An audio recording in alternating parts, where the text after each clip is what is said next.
Assalamualaikum Sobat Tirai Goib. Salam jumpa di channel cerita horor. Kami akan menghadirkan cerita yang menyeramkan dan menegangkan di channel ini. Jangan lupa subscribe, like, komen dan share serta nyalakan notifikasinya. Supaya kalian tidak ketinggalan cerita kami. Yang sudah subscribe semoga masuk surga.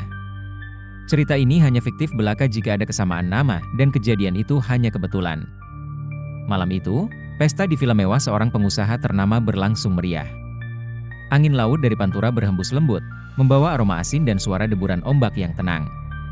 Di tengah gemerlap lampu-lampu kristal, Saiful Rizal, seorang pejabat tampan dengan tubuh tegap, berdiri di sudut aula sambil menyesap anggur merah. Malam ini terasa berbeda, udara terasa lebih berat, seolah-olah ada sesuatu yang mengintai. Di tengah keramaian, matanya tertuju pada sosok wanita bergaun merah yang anggun. Febriana, janda muda yang terkenal sebagai sosialita di kota kecil itu, berdiri dengan anggun. Senyum penuh rahasia menghiasi wajahnya, seolah-olah ia memegang kendali atas dunia. Saat pandangan mereka bertemu, Saiful merasakan desiran aneh di dadanya, seperti ada tali tak kasat mata yang menariknya. Sebelum melanjutkan kisahnya, buat kalian yang memiliki kisah atau pengalaman mistis, silahkan tulis di kolom komentar. Kami akan sajikan kisahnya untuk kalian. Dia tahu ini salah. Saiful memiliki istri, namanya Saraswati, yang setia, dan dua anak yang selalu menunggu kepulangannya. Tapi ada sesuatu tentang Febriana yang membuatnya tak berdaya. Saat Febriana melangkah mendekat, parfum bunga melati yang ia kenakan menyelimuti Saiful dalam aroma manis yang memabukkan. "Pak Saiful," sapa Febriana dengan suara lembut yang nyaris seperti bisikan, "malam ini sangat indah." "Bukan," bisik Febriana. Saiful yang mendengar itu seolah ada hasrat besar untuk memiliki wanita itu. Saiful mencoba merespons, tapi suaranya terperangkap di tenggorokan. Ia hanya bisa mengangguk. Senyuman Febriana semakin lebar, seolah-olah ia tahu ia telah menang. Aura aneh menyelimuti wanita bergaun merah itu, Saiful tak bisa menolak gejolak hatinya. Beberapa hari setelah pesta itu, Saiful mulai berubah. Saraswati menyadari suaminya semakin sering pulang larut malam. Ketika pulang, wajah Saiful tampak murung, seolah ada sesuatu yang mengganggunya. "Mas, ada apa? Akhir-akhir ini aku lihat kamu sering murung. Apa ada yang mengganggumu?" tanya Sarah suatu malam ketika mereka duduk di meja makan. Saiful menggeleng. "Aku hanya lelah, Dik," jawab Saiful mencoba menyembunyikan kegalauan hatinya. Namun Saras tahu, ada sesuatu yang tidak biasa. Aroma parfum wanita lain menempel di baju Saiful, dan senyum hangat yang dulu ia kenal perlahan memudar. Tapi ia tetap diam, berharap ini hanya fase sementara. Namun Febriana semakin memperkuat cengkeramannya. Setiap malam, ia menyalakan lilin merah di kamarnya, membakar dupa dengan aroma kuat, dan menggumamkan mantra kuno di depan boneka jerami yang diikat dengan benang merah. Mantra itu merasuk ke dalam jiwa Saiful, mengendalikan pikirannya. "Pikirkan aku. Rindukan aku. Hanya aku. Hanya aku," bisik Febriana dalam mantera hitamnya. Mantra yang dia dapat dari dukun hitam itu berhasil. Saiful menjadi tergila-gila. Ia sering meninggalkan keluarganya untuk bertemu Febriana. Namun, cinta ini tidak murni, ini adalah obsesi yang lahir dari sihir hitam. Saras akhirnya tak bisa lagi menahan perasaannya. Suatu malam, ketika Saiful pulang, Saras menghadangnya di depan pintu. "Mas, aku tahu ada yang tidak beres." "Siapa dia?" Saras bertanya dengan mata berkaca-kaca. Saiful terdiam, menatap istrinya yang menangis. Ada rasa bersalah yang menghantui, tapi suara Febriana selalu berbisik di benaknya. "Dia tak penting. Hanya aku yang kau butuhkan," bisik suara itu seolah masuk dalam pikiran dan telinga Saiful. "Aku mencintai Febriana," Saiful akhirnya berkata dengan dingin. Saiful seolah tak bisa mengkontrol diri, bibirnya berucap begitu saja. Kata-kata itu seperti pisau yang menusuk hati Saras. "Bagaimana bisa? Mas, apa salahku?" tanya Saras lagi. Tangisnya pecah. "Ini bukan salahmu, Saras," jawab Saiful, tapi nadanya kosong. "Aku hanya tak bisa menolak perasaan ini," ucap Saiful seolah tanpa rasa bersalah. Saras menangis terseduh-seduh, namun Saiful tetap berlalu begitu saja. Dalam hati, Saras tahu bahwa suaminya telah jatuh ke dalam perangkap yang tak terlihat. Febriana semakin menjadi-jadi. Ia terus meminta uang dalam jumlah besar. "Aku butuh tas baru, Saiful. Tas ini harganya 50 juta. Kau tidak keberatan, kan? Katanya manja sambil menyandarkan kepala di bahu Saiful. Saiful memberikan semuanya. Mobil, rumah, bahkan aset-aset miliknya dijual satu persatu. Tak peduli pada protes teman-temannya, Saiful tetap buta karena cinta terlarang itu. Namun, Febriana tidak setia. Di belakang Saiful, ada Tommy Perwira, pria tampan pengangguran yang memanfaatkan Febriana. Dia sudah tak berguna lagi, kata Febriana suatu malam sambil merangkul Tommy yang merupakan pria idaman lainnya. Tapi kita harus memerasnya sampai kering, Feb. Bisik Tommy kepada Febriana. Saiful kini jatuh miskin. Ia tinggal di rumah kontrakan kecil, sendiri, tanpa keluarga atau harta. Febriana sudah pergi, meninggalkan Saiful yang hancur. Malam itu, ia duduk sendirian di ruang tamu yang gelap. Suara langkah kaki terdengar dari lorong. Ia menoleh, tapi tak ada siapapun. Dari cermin besar di depannya, ia melihat bayangan Saraswati. Kau meninggalkan kami demi apa? Tiba-tiba suara Saraswati bergema. Saiful mencoba berteriak, tapi suara itu tersangkut di tenggorokan. Bayangan Saraswati mendekat, dengan anak-anak mereka di belakangnya, tubuh mereka penuh luka dan darah. Ikutlah bersama kami, ayah, kata suara yang mirip anaknya. Saiful tak sanggup melawan. Keesokan harinya, ia ditemukan tergantung di ruang tamu dengan senyum yang membeku. Kota kecil itu kini dihantui cerita tentang Saiful Rizal, pria yang kehilangan segalanya karena cinta terlarang. Rumah kontrakannya menjadi tempat angker, dan setiap malam, orang-orang mengaku mendengar suara tangisan Saraswati dan anak-anaknya. Febriana tak pernah ditemukan lagi. Tapi suara tawa mengerikan masih terdengar di ujung pantai. Cinta itu indah, tapi mati karena cinta lebih indah. Rumah kecil yang menjadi tempat Saiful mengakhiri hidupnya kini kosong. Dinding-dindingnya berjamur, atapnya bocor, dan jendela-jendela pecah dibiarkan menganga. Namun, rumah itu bukan sekadar bangunan tua, itu adalah sarang kutukan. Tak ada seorang pun berani mendekat setelah kejadian tragis yang menimpa Saiful. Beberapa penduduk desa bersumpah bahwa mereka mendengar suara tangisan Saraswati dan anak-anaknya di tengah malam. Ada yang melihat bayangan Saiful berdiri di depan jendela dengan leher yang patah, matanya menatap kosong ke arah jalanan sepi. Namun, ada juga yang mengaku melihat sesuatu yang lebih mengerikan. Seorang wanita bergaun merah berjalan di sekitar rumah itu, tertawa kecil sambil menatap ke arah hutan di belakang rumah. Wanita itu diyakini sebagai Febriana, yang telah menghilang tanpa jejak. Satu malam, seorang pemuda bernama Randi, anak dari tetangga sebelah rumah itu, memberanikan diri mendekati rumah terkutuk itu. Ia penasaran, ingin membuktikan bahwa cerita-cerita hantu hanyalah mitos belaka. Dengan senter di tangan, ia melangkah masuk ke dalam rumah yang gelap dan sunyi. Bau busuk menyeruak di udara, membuat Randi hampir muntah. Lantai kayu berderak di bawah kakinya, dan angin dingin seperti menyelimuti seluruh tubuhnya. Di ruang tamu, Randi melihat cermin besar yang berdebu. Dengan gemetar, ia membersihkan permukaannya, berharap tidak melihat apa-apa.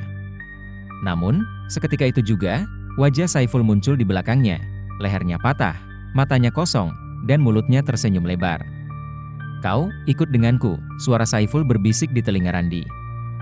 Randi menjerit dan berlari keluar, tetapi pintu depan tiba-tiba tertutup dengan keras. Suara tawa mengerikan menggema di seluruh rumah. Ia memutar badan, dan di sudut ruangan, berdiri Febriana dengan gaun merahnya. Selamat datang, ucapnya dengan senyum penuh darah. Kau akan menemaniku, seperti Saiful. Ucap sosok yang menyerupai Febriana itu. Sementara itu, di luar desa, rumor tentang Febriana semakin berkembang. Beberapa orang mengatakan ia kabur ke luar negeri, tetapi yang lain percaya ia mati di tangan Tommy Perwira. Namun, Tommy juga menghilang, seolah-olah ditelan bumi. Suatu malam, seorang dukun tua bernama Mbah Suro datang ke desa itu. Ia dikenal sebagai orang yang mampu berkomunikasi dengan arwah dan mengusir roh jahat. Warga desa memohon padanya untuk membersihkan rumah terkutuk itu. Mbah Suro berdiri di depan rumah Saiful, menatap pintu yang kini tertutup rapat. Ia menyalakan dupa dan memulai ritual, melantunkan doa-doa kuno yang terdengar seperti gumaman lirih. Tiba-tiba, angin kencang berhembus, lilin-lilin padam, dan suara tawa Febriana terdengar dari dalam rumah. Kau pikir bisa mengusirku? Suara Febriana menggema. Aku abadi, aku akan selalu di sini. Ucap sosok itu. Namun Mbah Suro tidak gentar. Arwahmu terperangkap karena dosa yang kau lakukan. Kau akan kembali ke neraka malam ini, ucap Mbah Suro. Dan tiba-tiba cahaya merah muncul dari dalam rumah, dan suara jeritan Febriana terdengar hingga ke langit. Seluruh desa berguncang, seperti gempa kecil, lalu semuanya hening. Pagi harinya, rumah itu lenyap, hanya menyisakan tanah kosong yang menghitam. Warga desa percaya Mbah Suro telah mengusir roh jahat itu.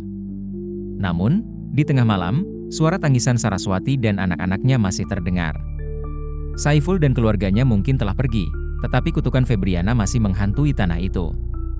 Tidak ada yang tahu kemana arwah Febriana pergi, tetapi beberapa malam setelahnya, seorang petani menemukan boneka jerami dengan benang merah terikat di sekitar lehernya, tergeletak di tengah sawah. Di dekat boneka itu, ada tulisan dengan darah, cinta terlarang akan selalu menuntut nyawa. Kini, desa itu dikenal sebagai desa yang terkutuk, tempat cinta berakhir dalam tragedi, dan arwah penasaran masih berkeliaran mencari korban berikutnya.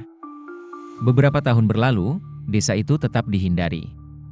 Tanah bekas rumah Saiful berubah menjadi lahan kosong yang ditumbuhi rumput liar. Namun, ada seorang pria asing yang datang ke desa itu, membawa istri dan seorang anak kecil. Namanya Adrian, seorang pengusaha yang membeli tanah tersebut dengan harga murah. Ia berniat membangun rumah baru di sana, mengabaikan semua peringatan dari warga setempat. Semua cerita hantu itu hanya tahayul, ucap Adrian pada istrinya, Mira. Kita akan memulai hidup baru di sini, dan ini hanya tanah kosong. Ujar Adrian. Mira ragu, tetapi mengikuti suaminya. Rumah baru pun dibangun, besar dan megah, berbeda dengan rumah tua Saiful yang telah lenyap. Namun sejak malam pertama mereka tinggal, keanehan mulai terjadi. Di kamar tidur, lampu sering mati tanpa sebab, dan suara langkah kaki terdengar di lorong meskipun tak ada siapapun. Anak mereka, Vira, mulai berbicara dengan seseorang yang tak terlihat.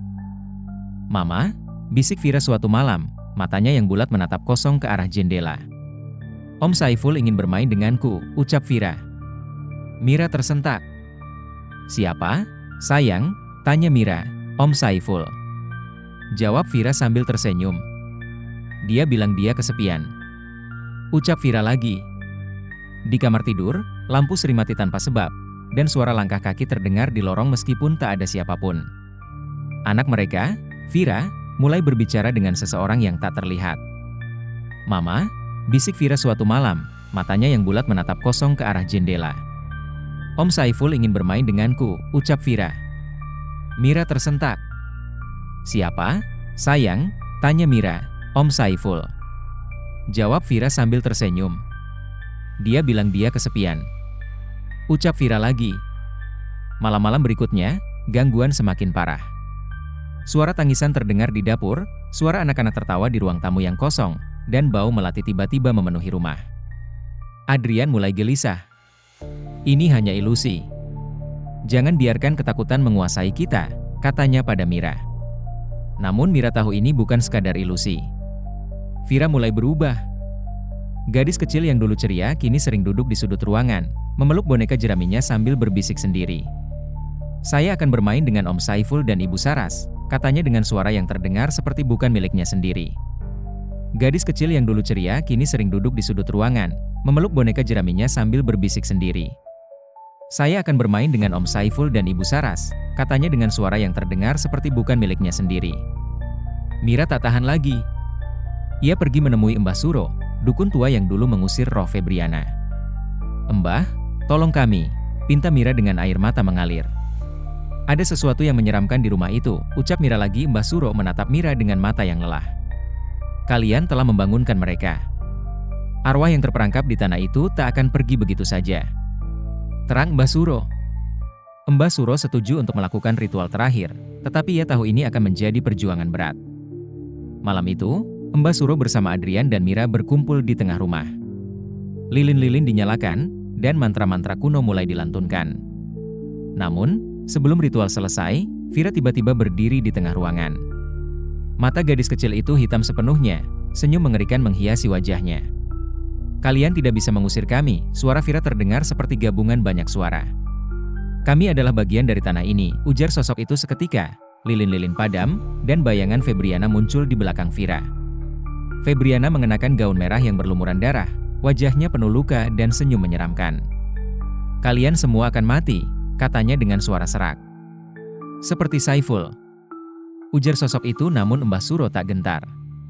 Ia mengeluarkan sebilah keris tua dan menusukkannya ke tanah sambil mengucapkan mantra terakhir. Cahaya terang meledak dari keris itu, membuat Febriana menjerit. "Aku akan kembali, aku akan selalu kembali," jeritnya sebelum menghilang dalam kabut merah. Setelah malam itu, Vira kembali normal, tetapi mereka tahu desa itu tak akan pernah aman. Adrian, Mira, dan Vira meninggalkan desa dengan tergesa-gesa, tak ingin lagi menginjakan kaki di tanah terkutuk itu. Namun, di tengah keheningan desa, di tempat Febriana menghilang, hanya tersisa satu benda, boneka jerami dengan benang merah yang terikat erat. Dan sekali lagi, suara tawa lembut terdengar di angin malam. "Aku akan selalu kembali." Adrian, Mira, dan Vira pergi meninggalkan desa, namun kutukan itu belum berakhir. Malam demi malam, tanah kosong bekas rumah Saiful tetap berdenyut dengan energi gelap. Warga desa masih mendengar suara-suara aneh. Tangisan Saraswati, tawa anak-anak, dan bisikan mengerikan Febriana yang menjanjikan kematian. Namun, kepergian keluarga Adrian hanya menjadi awal dari gelombang teror baru. Beberapa penduduk yang penasaran mendekati tanah itu, menganggap bahwa cerita-cerita horor hanya bualan belaka. Suatu malam, sekelompok pemuda yang ingin menguji nyali mendatangi lokasi bekas rumah itu. Mereka membawa senter dan beberapa kamera, berniat merekam semua yang terjadi. "Ayo, kita buktikan bahwa ini hanya mitos," kata Riko, pemimpin kelompok itu, dengan nada sombong. Mereka menyalakan kamera, berjalan di sekitar tanah yang kini hanya ditumbuhi rumput liar. Awalnya, tidak ada yang terjadi. Namun, saat malam semakin larut, suhu tiba-tiba turun drastis. "Dingin sekali," kata salah satu pemuda, menggigil. Kemudian terdengar suara langkah kaki dari dalam kegelapan. Mereka menoleh, tetapi tidak ada siapapun. "Tunggu, kalian dengar itu?" tanya Riko, suaranya bergetar. "Suara apa?" timpal temannya seperti ada yang tertawa. Ucap Riko. Tawa itu semakin keras, semakin menyeramkan. Tiba-tiba, di depan mereka muncul bayangan seorang wanita bergaun merah, wajahnya hancur, dengan mata yang menatap kosong. "Itu Febriana. Kalian datang untuk mati," katanya sambil mengulurkan tangannya. Suasana langsung berubah mencekam. Pemuda-pemuda itu mencoba berlari, tetapi langkah mereka terasa berat, seperti ada yang menahan mereka. Satu persatu, pemuda-pemuda itu lenyap dalam kegelapan. Jeritan mereka bergema di udara, tetapi tak seorang pun di desa yang berani menolong. Keesokan harinya, hanya ditemukan pakaian mereka yang berserakan di tanah, berlumuran darah. Desa itu kini benar-benar mati. Tak ada lagi yang berani mendekati tanah terkutuk itu. Warga yang tersisa perlahan-lahan pindah, meninggalkan desa yang kini menjadi tempat kosong penuh kenangan kelam. Namun, ada satu hal yang tak berubah. Setiap malam, suara tawa Febriana masih terdengar, semakin lirih dan menyeramkan. Seolah-olah ia terus menunggu korban berikutnya yang berani menantang kutukannya.